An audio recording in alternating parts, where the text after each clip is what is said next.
Hi, friends. How are you? It is Monday, and we are here to continue Winn-Dixie. But I do want to let you know that I have two devices here that I'm recording on. So I'm going to finish recording Winn-Dixie chapter 25 and 26, uploading it onto YouTube. But I have also another device here that I'm hoping will work when I upload them to Google Classroom because I think we've been having, or you've been having trouble pulling them up and viewing them on Google Classroom. So I'm hoping this other device will work when I upload them and attach them into Google Classroom for our next read aloud going forward when I start my new read aloud next week. So fingers crossed, but if I'm looking two different ways during our read aloud, it's because I have two different devices going on. So fingers crossed, we're going to give this a whirl and see if they upload for us, okay? The last chapter we were reading, Opal was with the preacher looking for Winn-Dixie. He had run off during the thunderstorm that they were having during the party. And they were actually having a little conversation about when Mama had left them and how sad she was. And it says, "I'm glad I've got you too," I told him. They were happy they had each other. And I meant it. I took hold of his hand and we started walking back into town, calling and whistling for Winn-Dixie the whole way. Chapter 25. We heard the music before we even got to Gloria Dump's house. We heard it almost a block away. It was guitar playing and singing and clapping. "I wonder what's going on," my father said. We walked up Gloria's sidewalk and around back, through her yard and into her kitchen. What we saw was Otis playing his guitar and Miss Franny and Gloria sitting there smiling and singing and Gloria holding Sweetie Pie in her lap. Amanda and Dunlap and Stevie were sitting on the kitchen floor clapping along and having the best possible time. Even Amanda was smiling. I couldn't believe they were so happy when Winn-Dixie was missing. "We didn't find him," I shouted at them. The music stopped and Gloria Dump looked at me and said, "Child, we know you didn't find him. You didn't find him because he was right here all along." She took her cane and poked at something under her chair. "Come on out of there," she said. There was a snuffle and a sigh. "He's asleep," she said. "He's plumb wore out." She poked around with her cane again, and Winn-Dixie stood up from underneath her chair and yawned. "Winn-Dixie!" I hollered. "Dog!"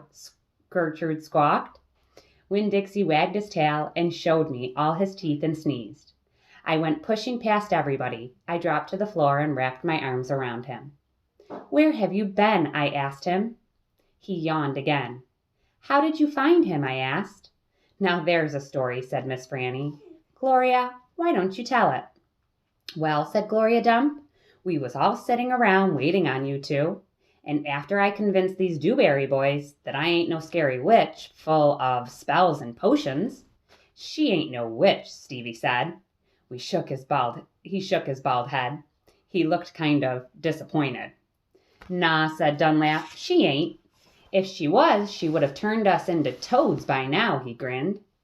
"I could have told you that she wasn't a witch. Witches don't exist," said Amanda.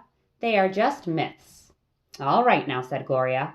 "What happened was we got through all of them witchy things, and then Franny said, 'Why don't we have a little music while we wait for the two of you to get back?'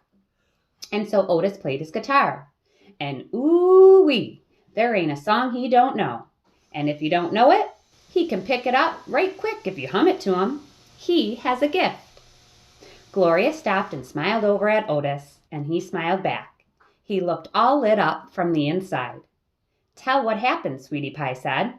"Tell about that dog." "So," said Gloria, "Franny and me, we started thinking about all these songs we knew from when we was girls. We got Otis to play them, and we started singing them, teaching the words to these children. And then somebody sneezed. Sweetie Pie shouted. "That's right," said Gloria. "Somebody sneezed and it wasn't none of us." So we looked around, wondering who did, thinking that maybe we got us a burglar in the house. We looked around and we didn't see nothing, so we started into singing again. And sure enough, there was another big achoo! Sounded like it was coming from my bedroom, so I sent Otis in there. I said, Otis, go on in there and see who is sneezing. So Otis went, and do you know what he found? I shook my head. Winn-Dixie, shouted Sweetie Pie. That dog of yours was all hid underneath my bed, squeezed under there like the world was about to end. But he was smiling like a fool every time he heard Otis play the guitar, smiling so hard he sneezed. My daddy laughed. It is true, Miss Franny said. It's the truth, said Stevie. Dunlap nodded and smiled right at me.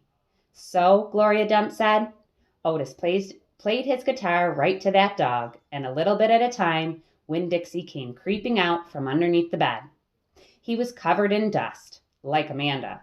He looked like a ghost, said Dunlap. Yeah, said Sweetie Pie, just like a ghost. Said Gloria. Looked just like a ghost. Anyway, the storm stopped after a while, and your dog settled in under my chair and fell asleep. And that's where he's been ever since, just waiting on you to come back and find him. Winn-Dixie, I said. I hugged him so tight he wheezed. We were out there whistling and calling for you, and you were right here all along. Thank you, I said to everybody. Well, said Gloria Dump, we didn't do nothing. We just sat here and waited and sang some songs. We all got to be good friends. Now, the punch ain't nothing but water, and the egg salad sandwiches got tore up by the rain. You got to eat them with a spoon if you want egg salad. But we got pickles to eat and litmus lozenges, and we still got a party going on. My daddy pulled out a kitchen chair and sat down. Otis, he said, do you know any hymns? I know some, said Otis. You hum it, said Miss Franny, nodding her head, and he can play it. So Daddy started humming something, and Otis started picking it out on his guitar, and Winn-Dixie wagged his tail and lay back down underneath Gloria's chair. I looked around the room at all the different faces, and I felt my heart swell up inside me with pure happiness. I'll be back in a minute, I said. But they were all singing now and laughing, and Winn-Dixie was snoring, so no one heard me. The last chapter, tomorrow.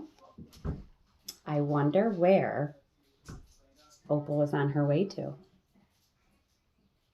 Sounds like everything worked out for the best. Winn-Dixie was never really lost. And I can't wait to find out how it ends. See you tomorrow. Bye.